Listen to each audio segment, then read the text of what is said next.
কত ভয়ঙ্কর, আগ্রাসী, রক্ত পিপাসু হতে পারে একজন ফ্যাসিস্ট, আমরা তার নমুনা দেখলাম।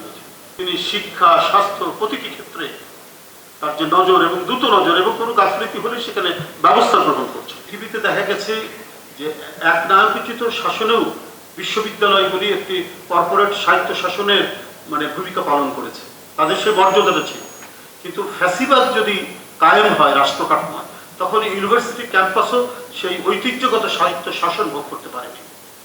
1895 সালে ছাত্রদের যে আন্দোলন ছিল মস্কো বিশ্ববিদ্যালয়ে, যারের সেই প্রচন্ড প্রতাপশালী শাসনেও মস্কো বিশ্ববিদ্যালয়ের ছাত্ররা কিন্তু আন্দোলন করার সুযোগ পেয়েছে, কারণ ওখানে মিনিমাম হলেও একটা কর্পোরেট সাহিত্য শাসনের একটা পরিবেশ ছিল। এবং 50-এর দশকে ভেনিজুয়েলা বিশ্ববিদ্যালয়গুলো অনেকটা সেই ভূমিকাই পালন করেছে, যখন প্রচন্ড জান্তা সরকার সেখানে রাজত্ব করছে। কিন্তু ফ্যাসিবাদে সেটার সুযোগ থাকে না। ফ্যাসিবাদী শাসনে আমরা দেখেছি যে ইউনিভার্সিটি ক্যাম্পাস থেকে শুরু করে সমস্ত প্রতিষ্ঠানগুলো আক্রমণের শিকার থাকে এবং তাদের প্রতিনিধিরা সেখানে অবস্থান করে। শিক্ষকদেরই এখানে হয়েছে, কি বলে যে তারা ওইভাবেই চালিয়েছেন শেখ হাসিনার মত অনুযায়ী, শেখ হাসিনার পরামর্শ অনুযায়ী, শেখ হাসিনার দুঃশাসনের একটা অনুষঙ্গ হিসেবেই কাজ করেছে। অনেকে বলেছেন যে শিক্ষিত লোকরা বড় বড় গুণীজনরা তো বিশ্ববিদ্যালয়ে পড়ান, তাই তো তারা শেখ হাসিনাকে সমর্থন করছেন, তাহলে নিশ্চয়ই শেখ হাসিনার এমন কিছু গুণাবলী আছে বা সে এমন কিছু চাচ্ছে যেটা রাষ্ট্রের জন্য ভালো। নো, ফ্যাসিস্টদেরকে সমর্থন করেছে এরকম বিখ্যাত লোকও আছে। তাই বলে কি ফ্যাসিস্ট শাসন আপনার ইতিবাচক? ফ্যাসিস্ট শাসন কি মেনে নেওয়া যায়? এজরা পাউন্ড বিখ্যাত কবি, ইংরেজ কবি, সে জার্মানির নাৎসি শাসনকে সমর্থন করেছে এবং দ্বিতীয় বিশ্বযুদ্ধের পরে সে অনেকখানি বিচ্ছিন্ন থাকতে হয়েছে, তাকে নিগৃহীত হতে হয়েছে। যে এজরা পাউন্ড অনেক বিখ্যাত কবি তৈরি করেছে, এলিয়টের মতো কবি, ইয়েটসের মতো কবি, তার পোয়েট্রি যে পত্রিকা, সেই পত্রিকায় যদি কোনো কবির কবিতা ছাপা হয় সে বিখ্যাত হয়ে যায়, তার মতো মানুষ সমর্থন করেছে। আরো অনেক বিখ্যাত গুণীজন তারা সমর্থন করেছে। এখন এরা যদি কি বলে বিশ্ববিদ্যালয়ে যদি অনেক বিখ্যাত পণ্ডিত, শিক্ষক অনেকেই ছিলেন, আমি নাম বলতে চাই না, আমাদের শ্রদ্ধেয়, কিন্তু তারা সমর্থন করেছে, মানববন্ধন করেছেন ডক্টর আনিসুজ্জামানরা। তাই বলে কি শেখ হাসিনা সত্য, তার শাসন সত্য, তার গুম খুন রাজনীতির যে সংস্কৃতি তিনি তৈরি করেছিলেন সেটা সত্য? ডক্টর আনিসুজ্জামান আমাদের কনস্টিটিউশনের বাংলা পড়েছেন, কত কিছু ঘটনা, কিন্তু তিনি ফ্যাসিবাদকে সমর্থন করেছেন। এটা তো সমর্থন করা যায় না, এই দেশের মানুষ সমর্থন করেনি। ডক্টর মুর্শেদ আসাদ খান একটা আর্টিকেল লিখেছিলেন জ্যোতির্ময় জিয়া, অত্যন্ত চমৎকার একটি আর্টিকেল। সে আর্টিকেলের জন্য তার চাকরি চলে গেল, অন্য কোনো কারণ না, কোনো কারণ দেখাতে পারেনি, কোনো কারণ দেখাতে পারেনি, অর্থনৈতিক দুর্নীতি বা অন্য কিছুই না। জ্যোতির্ময় জিয়া এই আর্টিকেলটা তিনি পত্রিকায় লিখেছেন, এই জন্য তার চাকরি চলে যেত।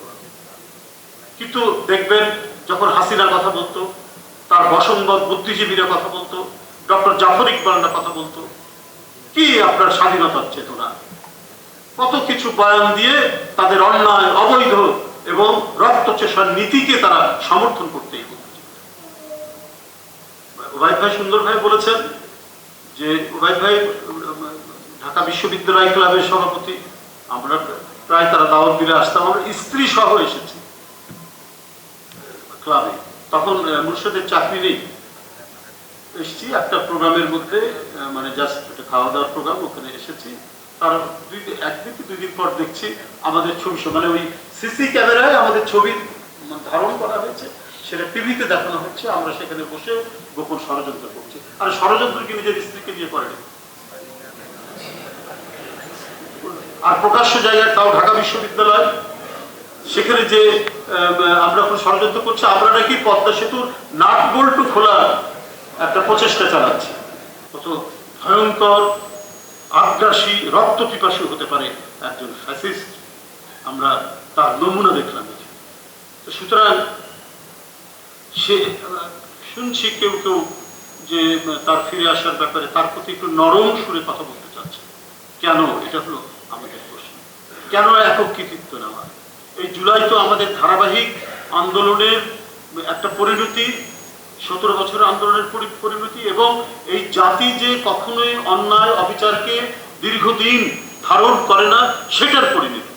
এই জাতি যে সবসময় যে কোনো আগ্রাসী শক্তির বিরুদ্ধে, ঔপনিবেশিক শক্তির বিরুদ্ধে একটা পর্যায়ে ভয়ঙ্কর মূর্তিতে আত্মপ্রকাশ করে, তার চূড়ান্ত পরিণতি হচ্ছে জুলাই। এটা আমরা কেন করে যাই? এখানে অনেক মানুষের এবং সাধারণ মানুষের আত্মদানের মধ্যে দিয়ে এই জুলাই।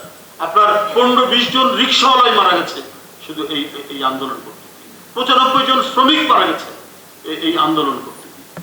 তো এটা তো সামগ্রিকভাবে জনগণের একটা বিরাট উত্থান, সেই উত্থানের পরিণতি হচ্ছে এই জুলাই।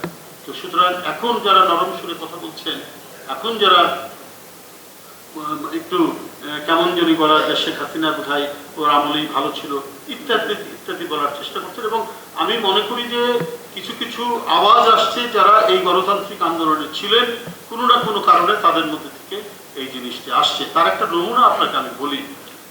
কদিন আগে জামাতের আমিরের বাসায়, সরকারি বাসায় একটা চিত্র প্রদর্শনী হয়েছে। ওখানে শেখ মুজিবের 7ই মার্চের ভাষণ আছে, ওখানে মুক্তিযুদ্ধের বিভিন্ন চিত্র আছে, জুলাইয়ের বিভিন্ন চিত্র আছে। কিন্তু মুক্তিযুদ্ধের যিনি ঘোষণা দিলেন, স্বাধীনতার যিনি ঘোষণা দিলেন, তার কোনো ছবি নাই, তার কোনো কথা নাই, তার কোনো পোস্টার নাই। এটা তো খুবই তাৎপর্যপূর্ণ, এটা ভীষণ তাৎপর্যপূর্ণ। কেন?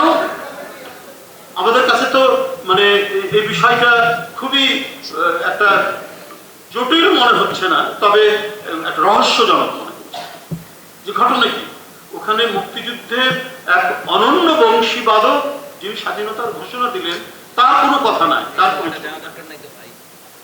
এটা অত্যন্ত মানে এটা খুব গভীরে বিশ্লেষণের ইয়ে নেই। ওই যে 5ই আগস্টের পর বলেছিলেন যে আমরা ভারতের সাথে সম্পর্ক গড়ে তুলবো, আমরা আওয়ামী লীগকে ক্ষমতায় আমি ইয়ে করবো, কি বলতে সম্পর্ক গড়ে তুলবো, ক্ষমা করে দেবো, ক্ষমা করে দেবে কথা বলেছে। সেটার কি মানে একটা এক্সটেনশন নাকি এটা? আমরা সবসময় বলেছি বিদেশে আমাদের বন্ধু আছে, আমাদের দল থেকে বলেছে, সরকারের পক্ষ থেকে বলেছে, কখনো আমরা বাইরে আমাদের প্রভু আছে এটা বলিনি। বেগম খালেদা জিয়াও বলেননি, তারেক রহমান সাহেবও বলেননি। কিন্তু সাম্প্রতিক দিল্লিতে একটি আন্তর্জাতিক সংগঠন সেখানে একটি প্রোগ্রাম করছেন, সাউথ এশিয়ান জার্নালিস্ট ক্লাব বা এই টাইপের একটি নাম, সেখানে পলাতক ফ্যাসিস্ট বক্তব্য রাখবে। আমরা প্রতিবাদ করেছি, সরকারও প্রতিবাদ করেছে, কিন্তু তারা বললেন যে এটা সরকারের কিছু করার নাই, এটা একটি আলাদা প্রতিষ্ঠান। বা সরকারের অনুমতি ছাড়া একটি আন্তর্জাতিক প্রতিষ্ঠান দিল্লিতে সে ইয়ে করতে পারে, কি বলে যে কোনো অনুষ্ঠান করতে পারে, আর সেখানে পলাতক এক ফ্যাসিস্ট এখানে কথা বলবে, সেখানে সরকারের কিছু নাই। তাহলে বেগম খালেদা জিয়ার আইনি মামলা লড়াইয়ের জন্য লন্ডন থেকে যে লর্ড কার্নাইল এসেছিলেন, তিনি যখন তাকে ঢুকতে দিল না শেখ হাসিনা, তিনি যখন দিল্লিতে গিয়ে প্রেস কনফারেন্স করতে চাইল, তখন তো তাকে অনুমতি দিলেন না, তখন তাকে অনুমতি দিলেন না। তাহলে আজকে এটা করলেন কেন? আমার তো মনে হচ্ছে এটা একটা রাজনৈতিক বিশ্লেষণ, যে প্রধানমন্ত্রী তিস্তা কি বলে যে তিস্তা ব্যারেজের যে মহাপরিকল্পনার কথা তিনি বলছেন, এটা হতে পারে। তিনি চায়না সফর করেছেন এবং চীন, মায়ানমার, বাংলাদেশ করিডোরের কথা বলছেন, সেই কারণেই কি হাসিনা কার্ড খেলা হচ্ছে? এটা আজকে মানুষের কাছে সবচেয়ে বড় প্রশ্ন। এটাই কি হাসিনা কার্ড খেলা হবে এর মধ্যে দিয়ে? বন্ধুরা আমার, এটা একটা কঠিন, আমি মনে করি একটা চক্রান্তের বেড়াজাল বোনা হচ্ছে। প্রধানমন্ত্রী যেভাবে মানে জনগণের স্বার্থকে ঊর্ধ্বে তুলে ধরে তিনি কাজ করতে চাচ্ছে, তখন আমাদের সার্বভৌমত্বকে অপমান করা, যেখানে মিউচুয়াল বেনিফিশিয়াল এবং লুকিং ফরওয়ার্ড রিলেশনশিপ কথা বলা হয়, আমরাও বলেছি, তারাও বলে, বেসড অন দি কি সভরেন ইকুয়ালিটি এবং মিউচুয়াল রেসপেক্ট। এটা কি মিউচুয়াল রেসপেক্টের নজির? আপনি পলাতক একজন ফ্যাসিস্টকে, যে বাংলাদেশের এত শিশু, শ্রমিক, ছাত্রকে হত্যা করে পালালো, তাকে আপনি কথা বলার সুযোগ দিচ্ছেন? এটা তো মানে ইকুয়াল সভরেনিটির প্রতি, সভরেন ইকুয়ালিটির প্রতি তো এটা কোনো ধরনের সম্মান দেখানো নয়। প্রধানমন্ত্রী 4 বছরে 1,60,00,000 লোককে কার্ড দিবেন, ফ্যামিলি কার্ড দিবেন ঘোষণা করেছেন।